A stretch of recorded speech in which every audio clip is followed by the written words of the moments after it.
দিয়েছেন দয়াল আমারে, রইব না আর বেঁচে দিন তোদের মাঝারে। ডাক দিয়েছেন আল্লাহ আমারে, রইব না আর বেঁচে দিন তোদের মাঝারে। হায় হায় তোদের মাঝারে। আমি চলতি পথে 2 দিন থামিলাম, ভালোবাসার মালা খানি গলে পরিলাম। হায় হায় গলে পরিলাম। হায়রে সাদের আমার মালা খানি, ও সাদের আমার মালা খানি যাইবে রে ছেড়ে। রইব না আর বেশি দিন তোদের মাঝারে। হায় হায় তোদের মাঝারে। ডাক দিয়েছেন আল্লাহ আমারে,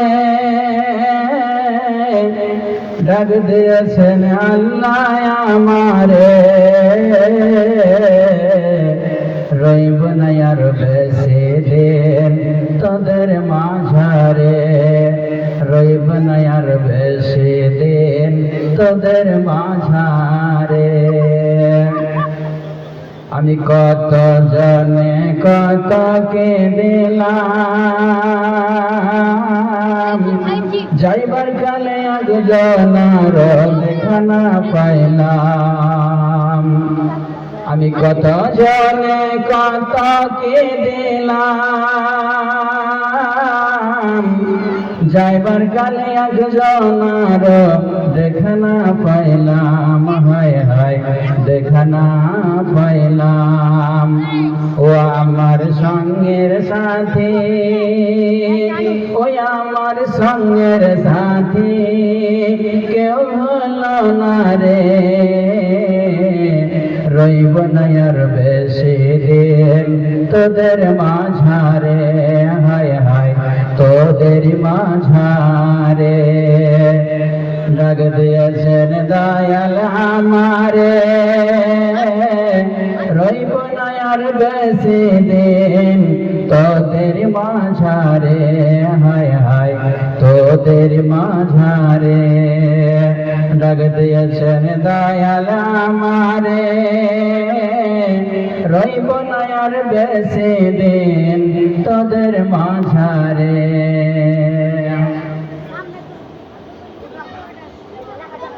শ্রদ্ধেয় সম্মানিত যোগ্যতম আমাদের নির্বাচিত সভাপতি মহাশয়, মঞ্চে উপস্থিত উলেমায়ে দ্বীন, সামনে বসে থাকা ছোট বড় ভাই সকল, সর্বাগ্রে সেই মহান আল্লাহর প্রশংসা করি যিনি আমাদের প্রতিপালক, যিনি খালেক, যিনি মালিক, যিনি আব্বা, যিনি অক্ষয়, যিনি অনন্ত আসীম, যার হুকুমে আমরা মানুষ, মুসলমান, ইমানদার, যার অশেষ রহমতে আমরা এই বাৎসরিক জালসায় একত্রিত হতে পেরেছি, উপস্থিত হতে পেরেছি, তাই আল্লাহর শুকরিয়া আদায় করে বলি আলহামদুলিল্লাহ।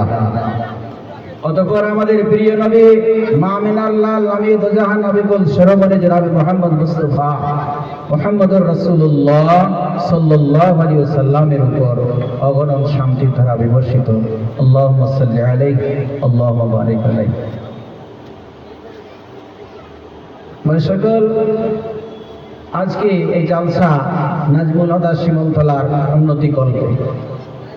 মাদ্রাসা আরবি শব্দ, যার মানে হচ্ছে বিদ্যালয়, প্রতিষ্ঠান, যেখানে লেখাপড়া হয় কোরআন হাদিসের, যেখানে উর্দুর শিক্ষা হয়, যেখানে গ্রামারের শিক্ষা হয়, যেখানে বাংলা ইংরেজি শিক্ষা হয়, ইতিহাস শিক্ষা হয়, অনেক রকম সাবজেক্ট এখানে পড়া হয়। এই শিক্ষা প্রতিষ্ঠান আমরা মূলত যে শিক্ষা আমরা করছি, বিশ্বনবী মুহাম্মদুর রাসূলুল্লাহ সাল্লাল্লাহু আলাইহি সাল্লামের আদর্শকে মেনে মক্কা মদিনা থেকেই ওই প্রতিষ্ঠান চলে আসছে। আজকে আমরা একটা প্রতিষ্ঠান চালাতে গেলে অনেক লোকের দরকার, অনেক বুদ্ধিজীবী লোকের দরকার, তাদের পরামর্শের দরকার, শিক্ষকের দরকার, ছাত্রের দরকার। সব রকমের পরামর্শ নিয়ে, সব রকমের বিদ্যা বুদ্ধি নিয়ে আমরা এই মাদ্রাসা বা প্রতিষ্ঠান চালাতে পারি, সকলের সহযোগিতা নিয়ে। কিন্তু এমন সময় ছিল, একা একজন প্রতিষ্ঠান চালিয়েছেন, নিজে শিক্ষক, নিজে কমিটি, বুঝতে পারলেন? কিন্তু তাদের ইখলাস এত সুন্দর ছিল, একাই কমিটি, একাই শিক্ষক, ভুরি ভুরি লোক শিক্ষিত হয়েছে, ইসলাম কবুল করেছে, ইখলাস ছিল। আর আমরা এত মানুষ, অনেক মানুষ,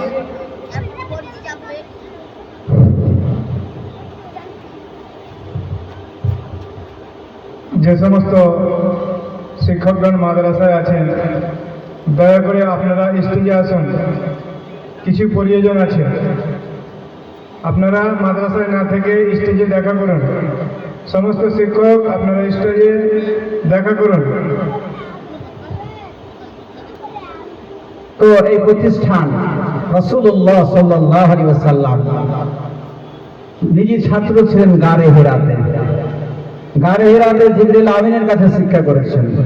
রাসূলুল্লাহ সাল্লাল্লাহু আলাইহি ওয়াসাল্লাম আবার টিচার, তিনি কোন সময় পর্বতের উপরে শিক্ষা দান করেছেন, কোন সময় কারো বাড়িতে শিক্ষা দান করেছেন, কোন সময় মসজিদে বসে বসে শিক্ষা দান করেছেন, কোন সময় কোন সমাগম দেখেছেন, সমাগম দেখে, যেমন হজের মৌসুমে তিনি যে শিক্ষা দান করেছেন, যখন যেরকম মৌকা পেতেন তিনি শিক্ষা দান করতেন।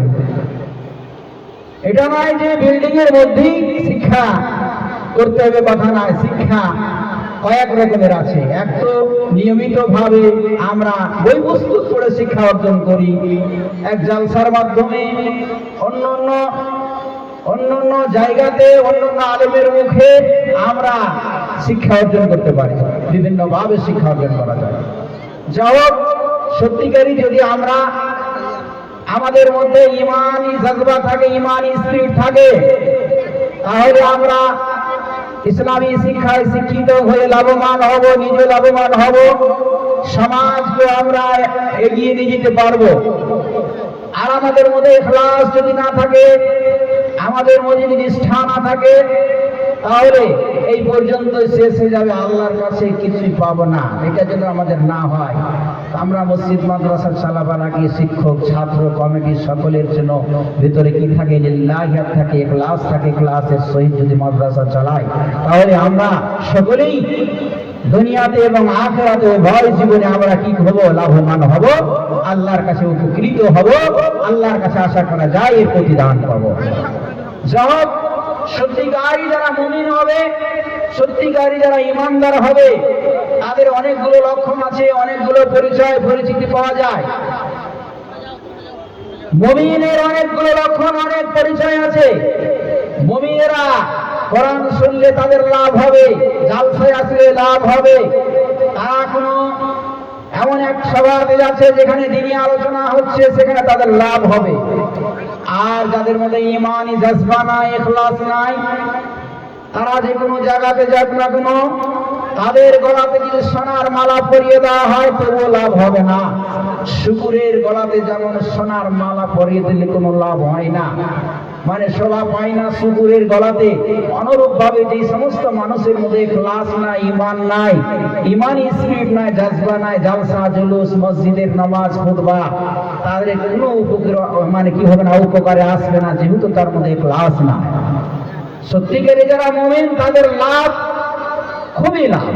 তার মধ্যে আমি আজকে মুমিনের লক্ষণ সম্পর্কে কিছু আলোচনা করতে যাচ্ছি, যে মুমিনের লাভ কি। কোরআন পড়লে, জালসা করলে, জিকির করলে, তার সামনে কিছু আলোচনা করলে লাভ হয় কিনা? আল্লাহ পাক কি বলেন? ইন্নামাল মুমিনুনা আল্লাযীনা ইযা যুকিরাল্লাহ ওয়াজিলাত কুলুবুহুম ওয়া ইযা তুলিয়াত আলাইহিম আয়াতুহু زادتهم إيمانا وعلى ربهم يتوكلون আল্লাহ বলেন প্রকৃত মুমিন তারাই ইন্নামাল মুমিনুনা আল্লাযীনা ইযা যুকিরাল্লাহু ওয়াজিলাত কুলুবুহুম ওদের সামনে যখন আল্লাহর আলোচনা করা হয় তখন তাদের অন্তর কম্পিত হয়, কেঁপে যায়। ওয়াজিলাত কুলুবুহুম ওয়া ইযা তুলিয়াত আলাইহিম আয়াতুহু যাদাতুহুম ঈমানাও ওয়া আলা রাব্বিহিম ইয়াতাওয়াক্কালুন মুমিনের সামনে যখন আল্লাহর আয়াতসমূহকে পাঠ করা হবে, কোরআনের আয়াতগুলো তেলাওয়াত করা হবে, সুন্দরভাবে যখন পাঠ করা হবে তাদের ঈমানে বৃদ্ধি পাবে, তাদের ঈমান বেড়ে যাবে। মুমিন তো তারাই তাদের সামনে কোরআন তেলাওয়াত হলে তাদের ঈমান বাড়বে এবং তারা আল্লাহর প্রতি ভরসা রাখবে, আল্লাহর প্রতি আস্থা রাখবে, আল্লাহ ছাড়া অন্য কারো উপর ভরসা রাখবে না, ভরসা রাখবে না। তাহলে ঈমানদারের সামনে আল্লাহর স্মরণ করা হলে, আল্লাহর জিকির করা হলে তাদের হৃদয় কম্পিত হবে, হৃদয় কেঁপে উঠবে।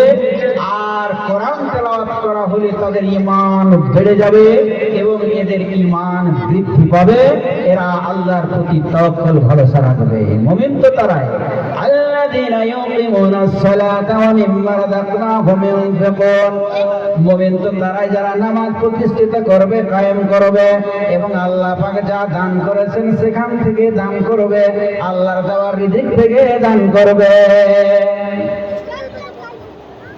আল্লাহর দেওয়া রিজিক থেকে দান করবে। এদেরকে প্রকৃত মুমিন বলা হলো। মহান রবের কাছে তাদের উঁচু উঁচু স্থান সমূহ রয়েছে এবং তাদের জন্য রয়েছে ক্ষমা এবং তাদের সম্মানজনক রিজিক আল্লাহর কাছে রয়েছে। এই মুমিনদের জন্য আল্লাহর কাছে ক্ষমা, আল্লাহর কাছে সম্মানজনক রিজিক এবং উঁচু উঁচু তাদের স্থান রয়েছে। মুমিন হলে তাদের স্থান উঁচু হবে, সম্মান উঁচু হবে, তাদেরকে আল্লাহ সম্মানজনক রিজিক দান করবেন, তাদেরকে আল্লাহ ক্ষমা করবেন।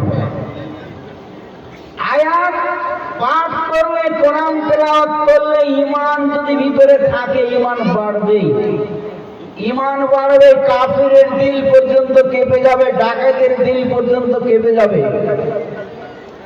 কোরআনী শিক্ষার চাইতে আর কোন উন্নত মানের শিক্ষা পৃথিবীর বুকে নয়। এই কোরআনী শিক্ষার দ্বারা দিয়ে মানুষ একটা গোষ্ঠী সম্মানিত হয়, উঁচু পর্যায়ে পৌঁছে যায়, আবার এক গোষ্ঠী, এক দল নিম্নগামী হয়ে যায়। এর উদাহরণ বিশ্বনবী সাল্লাল্লাহু আলাইহি ওয়াসাল্লাম বলছেন, হযরত উমর ইবনে খাত্তাব তিনি বর্ণনাকারী, তিনি বলছেন, ইন্নাল্লাহ ইয়ারফা বিহাযাল কিতাবা আকওয়ামান ওয়া ইয়াদাউ বিহি আখারিন। উমর ইবনে খাত্তাব বলেন, বিশ্বনবী সাল্লাল্লাহু আলাইহি ওয়াসাল্লাম বলেছেন, আল্লাহ তাআলা এই কোরআনের দ্বারা দিয়ে একটা দলকে উঁচু করে দেন, একটা কমকে, একটা জাতিকে আল্লাহ উঁচু দিকে নিয়ে যান। আর একটা দলকে যারা কোরআন মানে না, কোরআনের প্রতি আমল করে না, কোরআন মোতাবেক যারা জীবন যাপন করে না, তাদেরকে আল্লাহ পাক নিম্নগামী করবেন, পদদলিত করবেন, অসম্মান করবেন, যেহেতু কোরআনের প্রতি তাদের আমল নাই। কোরআনের প্রতি আমল না থাকলে ওদেরকে আল্লাহ পাক অসম্মানিত করবেন। যতদিন সাহাবাদের আমল ছিল, তাবেঈনদের আমল ছিল, রাসূলের যুগে আমল ছিল, দুনিয়াতে ঈমানদারের সম্মান দিন বা দিন বেড়ে যাচ্ছিল। সাহাবাদের যুগে বড় বড় দেশ ফাতা হয়েছে, তাবেঈনদের যুগে বড় বড় দেশ ফাতা হয়েছে, বাইতুল মাকদিস ফাতা হয়েছে, হযরত উমরের যুগে এই করে বড় বড় দেশগুলো ফাতা হয়েছে। ঈমানি জাজবায় কোরআনের প্রতি তাদের আমল করার জন্য, কোরআনের প্রতি তাদের একটা ভালোবাসা ছিল, মহব্বত ছিল, কোরআন মোতাবেক জীবন যাপন করছে, এজন্য আল্লাহ পাক তাদের সম্মানিত করেছিলেন। আর যেই সমস্ত মানুষেরা যেদিন থেকে কোরআনকে ছেড়ে দিয়ে দুনিয়ামুখী হলো আর দুনিয়ার দিকে মেতে গেল, সেই দিন থেকে মানুষ অসম্মানিত হতে লাগলো, পদদলিত হতে লাগলো। এখন পর্যন্ত মানুষ অসম্মানিত হয়ে আছে। দিক বিদিকে দেখেন, মুসলমানদের কষ্ট, মুসলমানের প্রতি উৎপীড়ন, মুসলমান পদদলিত হচ্ছে। কোরআনের প্রতি ভালোবাসা নাই, শুধু মুখে তেলাওয়াত করে কিন্তু অন্তর থেকে তেলাওয়াত নাই। মুখে পাঠ করে অন্তর থেকে তেলাওয়াত করছে না, আমল যেভাবে করার সেভাবে করছে না। আমল বলছে ঈমান আছে, বলছে কি ঈমানের মধ্যে রূহ নয়, আত্মা নাই। আত্মাবিহীন ঈমান নিয়ে জীবনযাপন করি। কারণ অনেকগুলো মানুষ পৃথিবীর বুকে এমন আছে যে ঈমানের দাওয়া করার পরে মুশরিক, ঈমানের দাওয়া করার পরে মুশরিক। অনেক মানুষ মনে করে আমি মুসলমান, আমি ঈমানদার, ঈমানের দাবি করার পরে মুশরিক। কারণ কোরআন শিখেছে বটে, কিন্তু কোরআন মোতাবেক আমল করে না, কোরআনই ফর্মুলাতে চলে না, সাহাবাদের ফর্মুলাতে চলে না, নিজের ইচ্ছাতে চলে। এরা কোরআন পড়ে মানে শুধুমাত্র কিছু দুনিয়াতে সম্মানিত হওয়ার চেষ্টা করছেন, কিন্তু অন্তর থেকে না পড়ার কারণে কোরআনের যেটা আসল মর্যাদা সেটা পাবে না। বিশ্বনবী বলেন, খায়রুকুম মান তাআল্লামাল কুরআন ওয়া আল্লামাহু। সবচেয়ে পৃথিবীর বুকে উত্তম মানুষ হলো যারা কোরআন পড়ে অপরকে শিক্ষা দেয়, অর্থাৎ কোরআন পাঠ করে এবং অন্যদেরকে শিক্ষা দানকারী, যারা আলেম ওলামা, সত্যিকারী অন্তরের অন্তরাল থেকে ইখলাসের সহিত যারা কোরআন তেলাওয়াত করবে এবং অন্যদের তেলাওয়াত করাবে, অন্যদের পাঠ করাবে, অন্যদের শিক্ষা দান করবে, অন্যদেরকে কোরআনী শিক্ষায় শিক্ষিত করবে, এদের চাইতে পৃথিবীর বুকে উত্তম মানুষ জন্মে নেই। এরাই হলো উত্তম মানুষ। তাহলে এদের সম্মান করতে হবে। আল্লাহ রাসূল বলছেন এরা হলো সবচেয়ে সম্মানিত মানুষ, যারা কোরআন শিখে অপরকে শিক্ষা দেয়। হাফিজে কোরআন হোক, কারি হোক, মাওলানা হোক, এই কোরআনই শিক্ষা করে অন্যজনকে শিক্ষা দান করে প্রচার প্রসার করছে, এরা হচ্ছে আল্লাহর নিকটে সবচেয়ে উত্তম মানুষ। উত্তম মানুষ কোরআনের আয়াত শুনে, কোরআনের আওয়াজ শুনে বড় বড় ডাকাত নিম্নগামী এসে ঘাড় পেতে কোরআনের সামনে মাথা নত করে মেনে নিয়েছে। বড় বড় বদমাশ কোরআনের সামনে নত হয়ে গেছে। দৃষ্টান্ত দিন, রাসূলুল্লাহ সাল্লাল্লাহু আলাইহি সাল্লাম যখন দিনের প্রচার করতে লাগলেন, ধর্মের প্রচার করতে লাগলেন, কোরআনের প্রচার করতে লাগলেন, দিন বাদল ইসলাম কবুল করতে থাকলো মানুষ, মুসলমান দিন দিন বেড়ে যায়, ইসলামের অগ্রগতি হয়ে যায়। কাফেরদের পক্ষ থেকে নানা রকমের বাধা বিঘ্ন, অনেক রকমের মানা। আবু তালেবের সামনে রাসূলুল্লাহ সাল্লাল্লাহু আলাইহি সাল্লামকে রোকার জন্য অনেক রকমের কথা বলা হলো, তারপরে হলো না। চতুর্দিক থেকে চেষ্টা করার পরও রাসূলুল্লাহ সাল্লাল্লাহু আলাইহি সাল্লাম কোরআনের প্রচার করা ছাড়ছেন না।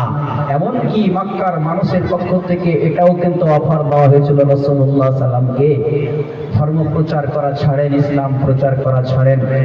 আপনি যদি একটা আমাদের দেশের মধ্যে সবচাইতে রমণী, সুন্দরী রমণীকে বিয়ে করতে চান তো দিয়ে দেবো, কিন্তু আপনি ধর্ম প্রচার করা ছেড়ে দেন। আপনি যদি রাজত্ব চান তবে রাজত্ব দেওয়া হবে, আপনি যদি চান রাজত্ব দেওয়া হবে, আপনি যদি বেশি ধন সম্পদ চান ধন সম্পদ দেওয়া হবে, কিন্তু আপনি এই দিন প্রচার করা ছেড়ে দেন, এই কোরআনের প্রচার করা ছেড়ে দেন, তাহলে আপনাকে দেওয়া হবে। রাসূলুল্লাহ সাল্লাল্লাহু আলাইহি ওয়াসাল্লাম বলেছিলেন, আমার হাতে যদি এক হাতে চন্দ্র এবং এক হাতে সূর্য দেওয়া হয়, তবু আমি সত্যের বাণী প্রচার করা আমি ছাড়ব না। সত্যের বাণী প্রচার করা ছাড়ব না। দুনিয়ার দাম তার কাছে বেশি নয়, দুনিয়ার মূল্য তার কাছে বেশি নয়। দুনিয়ার সোনা দানা বলি মুক্তা, দুনিয়ার যাবতীয় জিনিস দিয়ে দেওয়ার পরে রাসূলের কাছে দুনিয়ার কোনো দাম নাই, মূল্য নাই। সত্যের বাণী আমার কাছে আল্লাহর পক্ষ থেকে এসেছে, আমি সত্যের বাণী দুনিয়ার বুকে আমি কি করব, প্রচার প্রসার করে দেব। এটাই ছিল তার লক্ষ্য। এই লক্ষ্যকে রেখেই তিনি দিনের প্রচার করে দিয়েছেন। কোনো মতে হচ্ছে না, হাজিরা তোমার দেখলো যে কোনো মতি তো পারা যাচ্ছে না, দেখি আর কিছু করা যাবে না, আমি দুনিয়া থেকে বিদায় করে দেব। একটা তরবারি কে কি থেকে, নিয়াম থেকে, খাপ থেকে বের করে উলঙ্গ তলোয়ারকে নিয়ে বাড়ি থেকে বের হয়ে গেল। যে বিশ্বনবী অর্থাৎ মুহাম্মদকে দুনিয়াতে রাখবো না, না থাকবে বাস, না বাঁধবে বাসিনি, অর্থাৎ মুহাম্মদকে দুনিয়াতে বেঁচে রাখবো না। ওমর বাড়ি থেকে বের হয়ে চলে যায়, রাস্তাতে হযরত নাঈমের সঙ্গে দেখা হয়। হযরত নাঈম বলছে, নাইম বলছেন, ও মা তুমি কোথায় যাবে? হযরত উমর বলেন যে মুহাম্মদকে দুনিয়াতে রাখবো না, এই ধর্ম প্রচার করা ছাড়ে না, বাপ দাদার ধর্ম মিটিয়ে দিল, মুহাম্মদকে দুনিয়ায় রাখবো না। হযরত নাইম বলেন, আপনি কি খবর রেখেছেন আপনার বোন এবং আপনার বোনাই, অর্থাৎ আপনার বোন আপনার দুলাভাই উভয়ে মুসলমান হয়েছে, আপনি মুহাম্মদের কাছে না যে প্রথমে আপনি নিজের বোনের খবর নেন, নিজের দুলাভাইয়ের খবর নেন, মুহাম্মদের খবর নিয়ে না নিয়ে নিজের বাড়ির খবর নেন। ওমর নবীর দিকে না গিয়ে নিজের বোনের বাড়ি ফাতেমার নিজের বোনের বাড়ি চলে গেলেন। নিজের বোনের বাড়ি যে বাইরে থেকে উচ্চ আওয়াজে আওয়াজ, উচ্চ শব্দে আওয়াজ, এমন ভাবে গর্জে আওয়াজ করলেন মনে হচ্ছে কিছু রাখবে না। খাব্বাব রাদিয়াল্লাহু তাআলা সেখানে কোরআন পাঠ করছিলেন। খাব্বাব রাদিয়াল্লাহু তাআলা তাদের কোরআন শিক্ষা দিচ্ছিলেন। খাব্বাব রাদিয়াল্লাহু তাআলা ওমরের ভয়ে একটু লুকিয়ে গেলেন।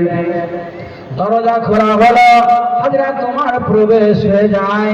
হযরত উমর খবর নিলেন যে তুমি নাকি আমার বোন, তুমি নাকি মুসলমান হয়েছো। বোনকে বলে তুমি নাকি মুসলমান হয়েছো শুনেছি। এবার কিন্তু নিজের দুলাভাইকে ইচ্ছা মতো ফিরতে আরম্ভ করলো, ইচ্ছা মতো মারলো। হযরত উমরের বোন সহ্য করতে পারল না, সহ্য করতে না পেরে নিজের স্বামীকে ছোড়ার জন্য নিজেও কিন্তু লেগে গেলেন। ইতিমধ্যে দুজনকে মারতে মারতে, অর্থাৎ তার দুলাভাই এবং বোনকে অনেক প্রহার করলো। প্রহার করতে করতে করতে হযরত উমর যেন ক্লান্তি বোধ, তার মধ্যে ক্লান্তি বোধ এসে গেল যে এত মারলাম, এত মারলাম, এরপরে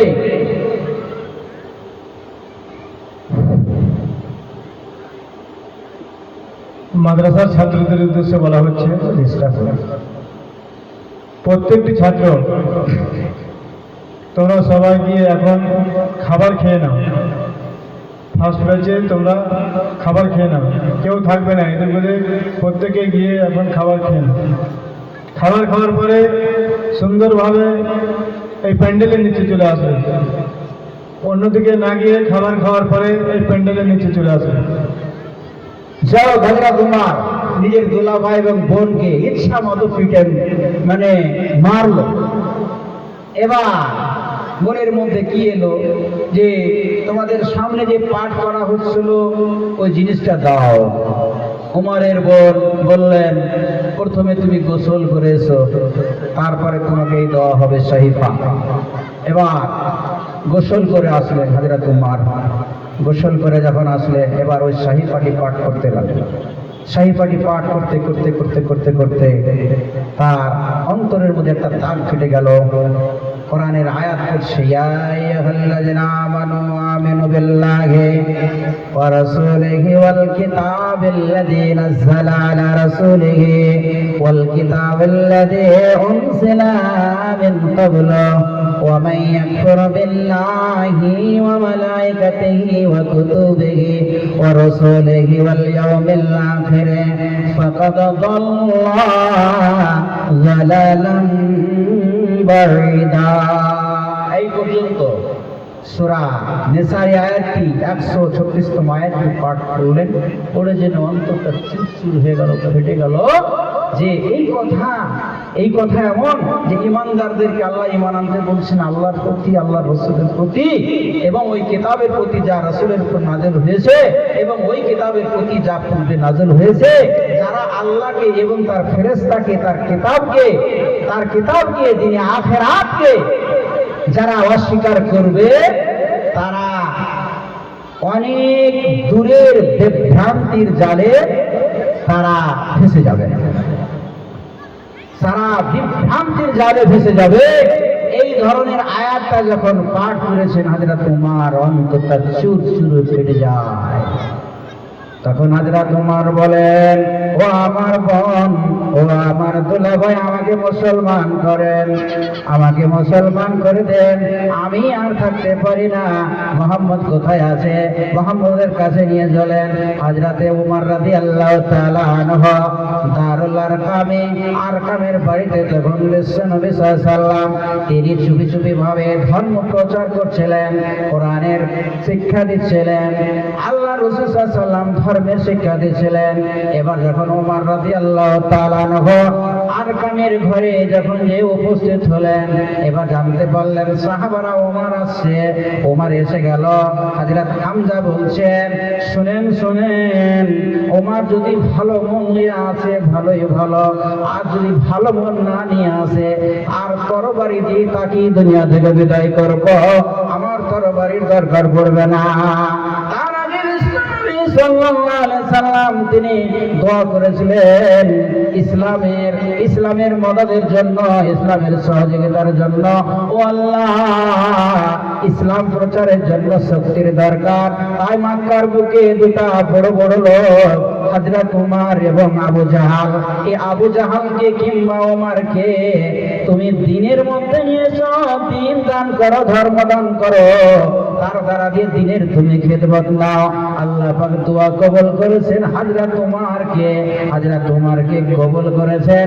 হযরত উমর নবীর দুআর বরকতে নবীর দোয়া কবুল হয়েছে, আল্লাহর দয়া হয়েছে, আল্লাহর রহমত হয়েছে। হযরত উমর বিশ্বনবী সাল্লাল্লাহু আলাইহি ওয়াসাল্লামের কাছে যে হাতে হাত রেখে আশহাদু আল্লা ইলাহা ইল্লাল্লাহু ওয়া আশহাদু আন্না মুহাম্মাদান আবদুহু ওয়া রাসূলুহু পড়ে মুসলমান হয়ে গেলেন। মুসলমান হলে তবে এই কোরআনী আয়াতের দ্বারা দিয়ে একটা কাফের মুসলমান হয়ে গেল, অন্তরটা গলে গেল, মুসলমান হতে বাধ্য হলেন। কোরআনটা পড়ে হযরত উমর বিচক্ষণ মানুষ ছিলেন, আলেম ফাজিল ছিলেন, অনেক জ্ঞানী গুণী ছিলেন, আরবি ভাষা জানতেন, পড়তে জানতেন। সাহিফাটা নিজে পড়ে পড়ে পড়ে পড়ে বুঝতে পারলেন এই ধর্মই সত্যই, মুহাম্মদ সত্য, কোরআন সত্য, এটাই সত্য মনে করে আর থাকতে না পারে বিশ্বনবী মুহাম্মদুর রাসূলুল্লাহ সাল্লাল্লাহু আলাইহি ওয়াসাল্লামের কাছে যে মুসলমান হলেন। আল্লাহ কি বলছেন? ওয়াইজা তুলিয়াত আলাইহিম আয়াতুহু যাদাতুহুম ঈমানা ওয়া আলা রাব্বিহিম ইয়াতাওয়াক্কালুন। কোরআন তেলাওয়াত করা হলে তাদের ঈমান বৃদ্ধি পায়, তাদের ঈমান বৃদ্ধি পায়, তাদের ঈমান বেড়ে যায়। একজন কাফিরের দিল চুর চুর হয়ে মুসলমান হলেন, আর তার কি হলো? তিনি মুসলমান হয়ে তার ঈমানি স্পিরিট, ঈমানি জজবা একদম বেড়ে গেল। সে সমাজে তাকবীর পড়া হলো, আল্লাহু আকবার বলে এমন উচ্চ স্বরে তাকবীর পড়া হলো যে দিনে দাঁড়ে আরকাম অর্থাৎ আরকামের ঘরটা ভিজে উঠলো। এই দেখলেন কোরআনী শিক্ষার বরকত, এই কোরআনী তেলাওয়াতের বরকত। অন্তর থেকে যদি কোরআন পড়া হয়, শোনা হয়, তাহলে তার লাভ হবেই হবে। হযরত উমরের কথা বললাম, আর একটি ঘটনা বলছি।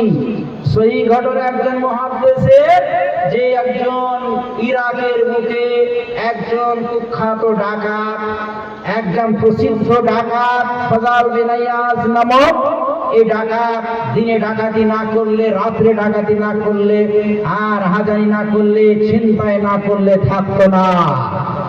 এক সময় একটি দুই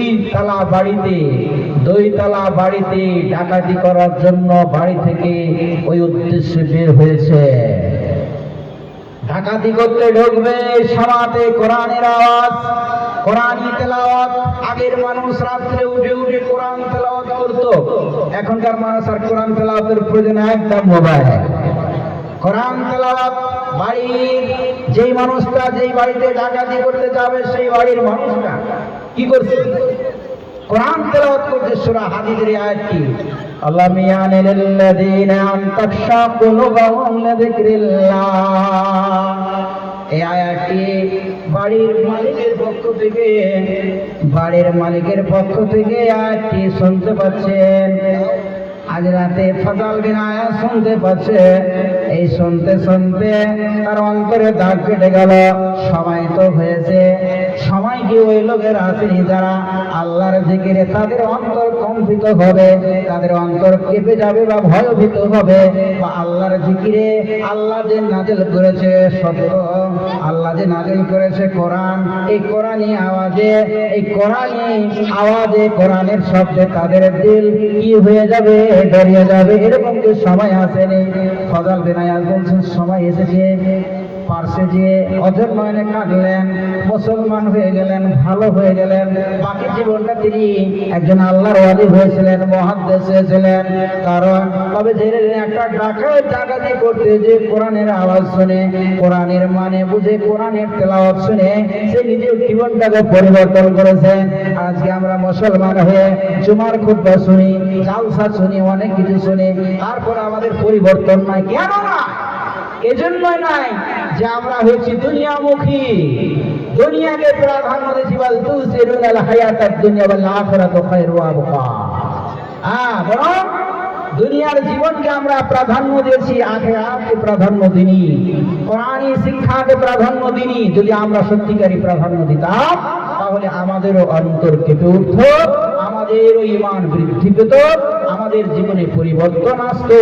কিন্তু পরিবর্তনের জন্যই আসে না যে আমরা কিছু ভুল করছি, দুনিয়ামুখী হয়েছি এবং ইখলাসের অভাব, লিল্লাহিয়াত কাজ খুব কম, দিনদারিয়াত কম, ফরিজগারি কম, দুনিয়ামুখী হয়েছে। আল্লাহ পাক যেন আমাদেরকে কোরআন বোঝার তৌফিক দেন এবং কোরআন মোতাবেক জীবন যাপন করার তৌফিক দেন।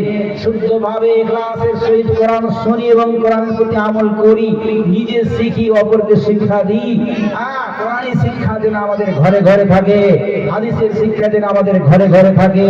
আর মাদ্রাসার এরকম আমরা যেন খিদমত করতে পারি, মাদ্রাসাতে যেন আমরা বেশি বেশি করে ছেলে দিতে পারি, আর মাদ্রাসা থেকে ভালো ভালো আলেম তৈরি করতে পারি। বলে আমার বক্তব্য শেষ করছি। এখান থেকে শেষ করছি। আল্লাহ পাক যেন আমাদেরকে সুপথে চলার তৌফিক দেন। ওয়া মা তৌফিক ইল্লা বিল্লাহ। আসসালামু আলাইকুম ওয়া রাহমাতুল্লাহ।